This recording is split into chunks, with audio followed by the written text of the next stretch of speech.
Yesu turagushimye, Yesu turaguhimbaje, tugushimiye kuri uwera, tugushimiye kukiranuka, nuhabwe icyubahiro muri byose. Tugushimiye kutwemereye umwanya mwiza kugira ngo twumve ijambo ryawe, wakoze nushirwe hejuru. Ijambo ryawe ni ryiza kandi riraduhindura uko bukeye nuko bwije. Bana natwe rero icyubahiro n'ikibi cyawe, nubane natwe muri uyu mwanya kandi tukugira umugisha, ni mu izina rya Yesu Kristo urakoze, amen.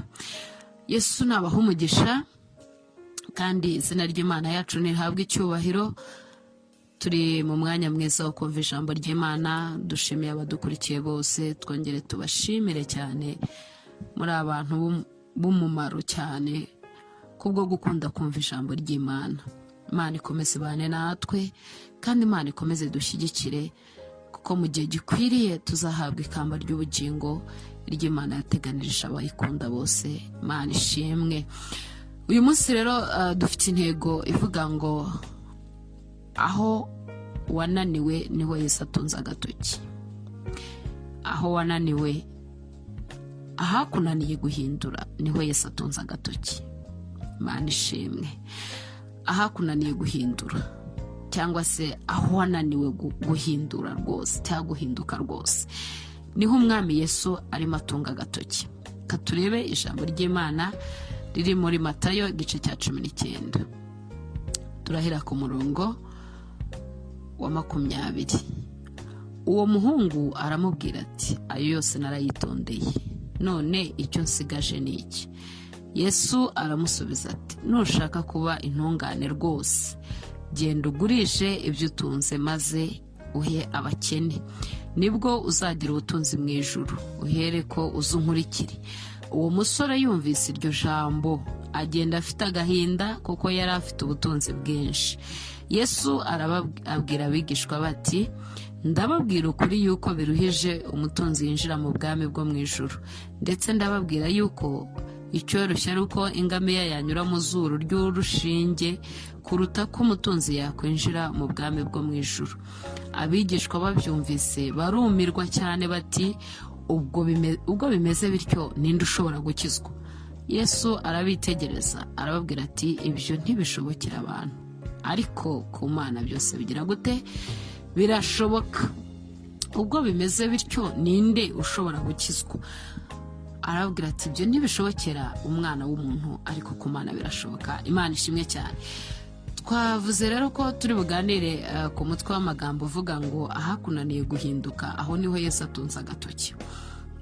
Uyu musore yari yaganiriye na Yesu ikiganiro cyiza. Yaramubwiye ati, ndashaka kugukurikira.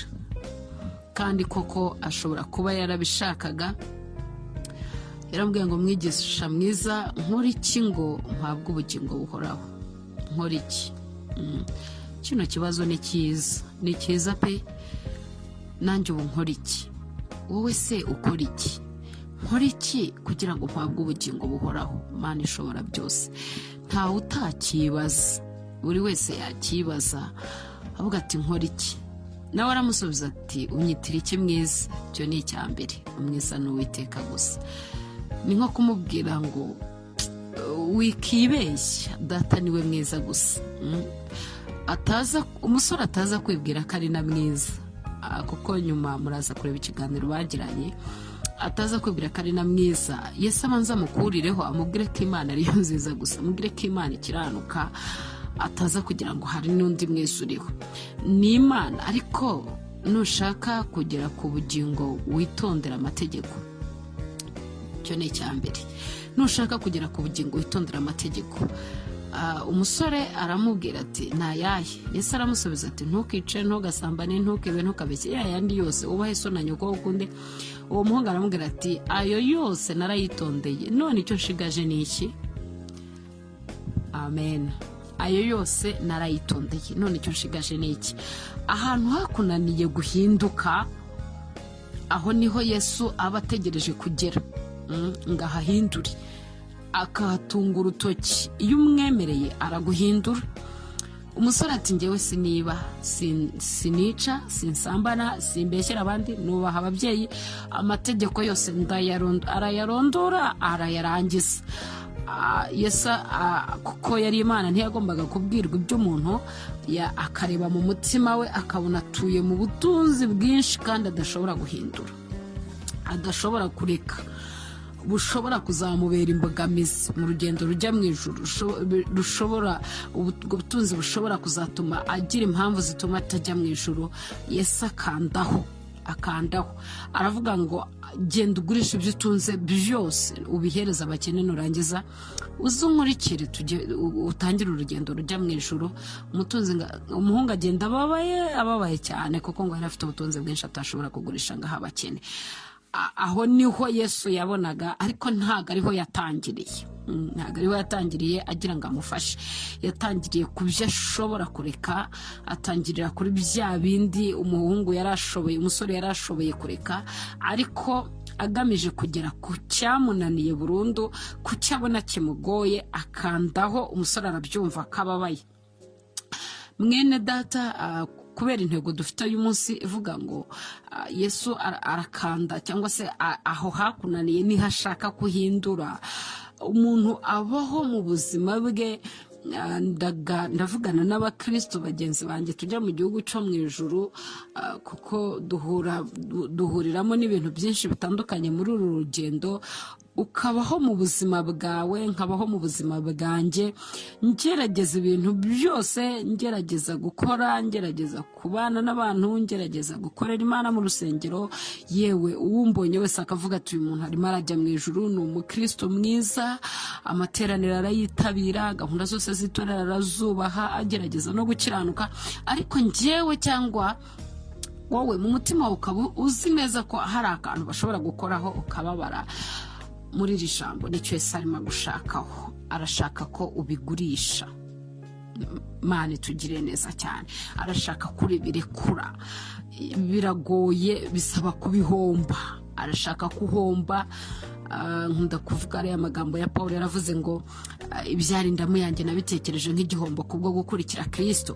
Ngira ngo uyu musore yari ataragera kuri urwo rwego rwo kwemera guhomba, kandi buriya ndatekereza ko iyo aza kumukurikira akemera kubigurisha akabiha abakene, Imana yari kumuha izindi ngororano. Yesu yari kongera kumugarurira, kumushumbusha. Yagira ngo abanza amubwire ngo banzuma n'ukuce bugufi. Erega ushobora kudasenga ibigirwamana mu buryo bufatika, ariko ukabigira mu mutima. Ubutunzi bushobora kuba bwari bwarabereye umwana w'umusore ikigirwamana gikomeye cyane, ku buryo Yesu itekereza ibintu nk'ibyo kubibwirwa n'umwami wawe, ariko ukananirwa kubirekura kandi ari Yesu bivuze.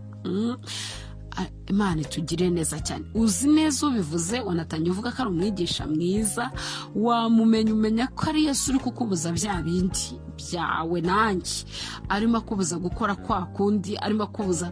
Ariko nyine nubwo ari ubivuze, ugasubirana inyuma agahinda, kuvuga ati ibingibe byarananiye kubirekura. Ese inshuti yanjye, weho wananiwe kurekura ibihe, kandi ko ubizi neza ko Yesu yatunzeho agatoki, Yesu yakanzeho, ukabyumva ukababara, ariko kubirekura bikaba byarakunaniye. Umuhungu yari azi ko abibwiwe n'Imana, yagombaga kubirekura kuko yari abibwiwe n'umunyembaraga, yari abibwiwe n'Imana na Yesu, kandi n'Imana yari abibwiwe n'itabasha kubeshya, yari abibwiwe n'ishobora kumushumbusha. Kambaye urugero rwa Aburahamu, Imana yaramubwiye ngo genda utambe umwana wawe w'ikinege Isaka, kandi yari yaramumuhaye ari ikinege, ariko igaruka imubwira ngo ajye kumutambaho igitambo. Umwanditsi w'ijambo ry'Imana yaravuze ngo Aburahamu yarabyizeye, ngo kuko yari azi ko ari Imana ishobora kumumugarurira ayimuvanye no mu rupfu. Haleluya! Yarabyizeye, yemera kumutanga kuko yari azi neza ko bishoboka ko yamugarurirwa, kuko Imana yacu ibasha ngo no kumukura mu rupfu ikamumugarurira ari muzima. Aravuga ati ngiye kumutamba, imunsabye ifite ubushobozi, ifite ubutware, ifite gukora. Imana irimo igusaba guhindura bya bindi, irimo gusaba guhindura uko wibwira, irimo gusaba guhindura ya myifatire yawe itari myiza. Imana irimo igusaba guhindura ya karagita yawe igoye. Ni Imana ishobora kubigushoboza. Ntugire ubwoba, yemerera uyibwira ati oke, unsabye kugurisha ubutunzi bwanjye bwose kugira ngo mfashe abakene, ndabugurishije, noneho nje iwawe mu biganza byawe, kuko uri Imana ishobora byose. Yivuganiye n'Imana, ntago ari by'uyu musore bamuhanuriye ngo abitinde avuge ati wasanga umuhanuzi avangiwe, nkuko wowe ushobora kubitindaho ukavuga tumenya baravangiwe, barambeshye, se ndekure bino bintu byanjye, cyangwa barambeshye n'umwuka ntuwumvire, ukavuga ati wasanga ari n'ijwi rya Satani ririmo rinyongorera. Oya, yarabibwiwe na Yesu, yamwumvise neza, ariko biramunanira kuko burya aho hari intege nke zawe niwo mugozi Satani afite azakuzirikisha nutawuca mu izina rya Yesu Kristo. Aho hari intege nke zanjye niwo mugozi Satani afite azanzirikisha, ntago azirirwa cumushya, azaza afata uwo nguwo mfite. Yamuzirikishije ubutunzi kuko yabonaga ko abukunda cyane, amusubiza inyuma, mubuza gukomeza urugendo rujya mu ijuru. Yaririnze, ntago nsambana, ntago niba, kandi koko mu rugendo rujya mu ijuru tujye tugira ibyaha bikomeye twihana, ukareka kwiba, ukareka gusambana, ukareka kuroga, ukareka ubujura, ariko ugasigarana ishyari, ugasigarana kuvuga abandi. Bakubwira batari ko kuvuga abandi ni icyaha, ukavuga ati ntago nashobora kubireka, nkunda kuvuga. Bakubwira ati rira shyari rizakurimbuza, ukavuga ati subu narireka kandi ndikunda. Wabona umuntu ateye imbere ukavuga turiya nawe, nigeze kubabwira ngo habaho ishyari rikomeye cyane ku buryo ubona n'umuntu Imana imugiriye neza, wakumva n'Imana iri kubwira umuntu amasezerano, ukavuga ngo ariya ndayaziritse ngazasohora, ariko nanjye nabonye ibyanjye. Rero ibyo ngibyo ukabibana mu murimo w'Imana, ukabigendana. Bya byaha ijambo ry'Imana ryita ngo ni iby'inyongoreza bugingo, bya bindi byinjiramo indani bimeze nka virusi. Virusi ni akantu gato cyane ariko kagira mu mubiri kakawushegesha, bimeze nka virusi byinjiramo bikawushegesha kugeza igihe bikwiciye. Yesu agakandaho, yakandaho ukumva urababaye, akubwira ati iryo shyari ni ribi, ukumva urababaye ariko ukumva ntiwabirekura. Yakanda kukunyereza ibintu by'abandi, ukumva biranze, ukavuga ati nintabinyereza nzabaho, nzarya icyo abana banjye baziga bate. Yakanda ku birari ry'umubiri, ukumva biranze, ukavuga ati ndabikunda, nkunda guheheta, nkunda kurarikira, ibintu nk'ibyo ngibyo. Yesu rero arashaka aho ngaho. Haleluya, arashaka aho ngaho wananiwe. Yasoreje ku ijambo ryiza rikomeye, aravuga ngo abigishwa baravuga ati ubuse ninde uzakizwa noneho, nimba umukire atake bisa no kubona indogobe yinjiye mu munwa w'urushinge, ubwo ninde uzakizwa? Hanyuma akanda aho ngaho. Yesu arababwira ati umva, ibidashobokera abana mu bantu n'ubundi ntago byashoboka. We ntiwashobora kurekura kandi bikakunanira, nanjye sinashobora kurekura ya kamere yanjye, ya miterere yanjye mibinanira, ariko Kristo arakubwira ngo haleluya, ibidashobokera abana b'abantu ku Mana bigize gute? Birashoboka mu izina rya Yesu Kristo. Nibitagushobokera kuri Yesu birashoboka, mwemerere. Umusore yamwemera akamubwira ati ndaje, ngiye kubigurisha, ndaje nkukurikire, yari kumugirira neza, ariko abihakanye nyine abatakaje, abatagishoboye kugendana n'Imana, abadashoboye kugendana n'Imana. Hari ibintu rero tugenda buhoro buhoro. Pawulo niwe wandikiye Abaroma, aravuga ngo siko wigisha abandi ukababuza kwiba, kandi warangiza ukiba, ngo ubwo se wigisha iki? Ko wigisha abandi ukababuza ibyaha bitandukanye. Hari ukuntu tubaho ariko kujyana n'abo turi bo bikatunanira. Rero nshuti zanjye, ndagira ngo nkubwire ngo Imana yacu itugirire neza, kandi Yesu aguha imbaraga. Ibidashobokera abana b'abantu birashoboka. Haguruka uburane, uhangane, urwane, utsindire gakondo yawe y'igihugu cyo mu ijuru. Umwami Imana akubereye maso kandi azagushoboza mu izina rya Yesu Kristo w'i Nazareti.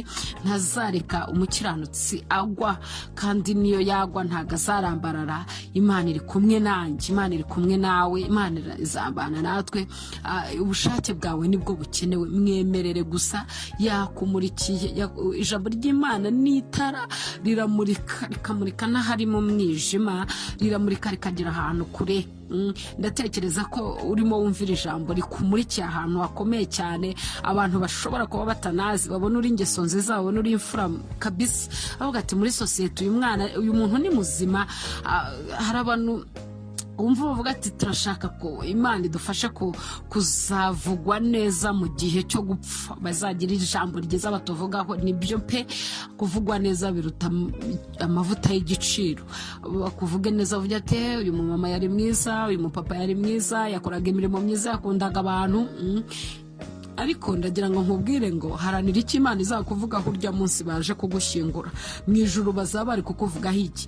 Bashobora kubona uri umusore w'umunyangeso nziza, bashobora kubona uri umugabo w'umunyangeso nziza, bashobora kubona uri umudamu w'umunyangeso nziza, ariko Yesu we azaho ugira ibibazo, azaho ugera ukananirwa pe, azaho ugera ugahura n'ikikugoye, azaho ugera ukananirwa kwihangana, azaho ugera ukananirwa kurekura, azaho ugera kumwubaha bikanga. Aho ngaho rero niho Yesu areba kurushaho abantu bareba. Ubonye umusore ntakora ibyaha, yitondeye amategeko yose uko ari 10 yarayubahirije, ariko Yesu azaho intege nke ziri, azi neza ko akunda ubutunzi bwamubereye ikibazo. Niyo mpamvu amubwira ngo genda ugurisha ibyo utunze byose. Ese katamubwiye ngo basi vayo nkurikire tujyane, akamusaba kugurisha ibyo atunze? Nuko yari azi ko ari cyo kibazo kimukomereye mu buzima bwe. Nawe azi ikigukomereye. Reka nkubwire ngo yashoreje ku ijambo rivuga ngo ibitari bugushobokere ku Mana birashoboka. Iry'Imana izavuga bwa nyuma wapfuye rifite agaciro kurusha ubuhamya bwose abantu bazatanga umaze gupfa. Rikomeye cyane kurenza ibyo uwo mubana yakuvugaho wapfuye. Ijambo rya nyuma Uwiteka azakuvugaho rirakomeye cyane. Kugira ngo iryo jambo rigira agaciro, rigira imbaraga, nuko wemera ijambo ry'Imana rikamurika mu mfuruka z'umutima wanjye n'uwawe, rikerekana ibitagenda, rikerekana bya bindi byitwa bitoya by'inyongorereza bugingo, ibyana by'ingunzu byona uruzabibu, bya bindi byona uruzabibu, ibya byana by'ingunzu bigenda byonona uruzabibu, bya bindi abantu batabona ariko weho nanjye tuzi. Ndi kuvuga umutima wanjye nanjye tuziranyeho, nawe n'umutima wawe muziranyeho. Yesu niho akora cyane. Twari ku ijambo rivuga ngo aho wananiwe niho Yesu yatunze agatoki, niho akora, niho ashaka kuhindura. Reka nkunginge mwene data waruteze ijambo amatwi kugira ngo uhindure uko witwaraga, nanjye mpindure uko nitwaraga. Ese ni hehe nzi neza yuko nananiwe guhindura? Uyu munsi ni amasaha yanjye n'igihe cyanjye cyo kubwira Yesu ngo hahindure. Nanjye ndemeye hahindure. Ibitanshobokeye byagushobokera mwami wanjye. Umubwira guhindurira amateka, umubwira guhindurire n'abari batazi ko ari uko bimeze Yesu abihindure. Ujye ubaha ubuhamya, ubabwira ati nubwo nari meze gutya, burya nari nteye gutya, mwe ntabwo mwari mubizi, ariko ndashimira Yesu wambatuye. Hanyuma nimba n'abantu bazi n'ingeso zawe, bazi nuko uteye, bwira Yesu guhindure, mbwire Yesu ampindure. Yesu naduhindure mu izina rye rikomeye, hanyuma turusheho kuba ibyaremwe bishya, kuko uyu muntu ari muri Kristo Yesu abaye icyaremwe gishya, ibya kera biba bishize. Aho Yesu yahakanze wahumvise ndetse uranababara, nanjye yahakanze ndahumva ndababara. Icyo yitegura gukora ni ijwi ryawe rimubwira ngo yes ndakwemereye mpindura, yes ndakwemereye ndaje tujyane, yes ndakwemereye, mbese yego ndaje, yego ndemeye, Yesu ndakwemereye, nje kubana nawe, nje kugendana nawe.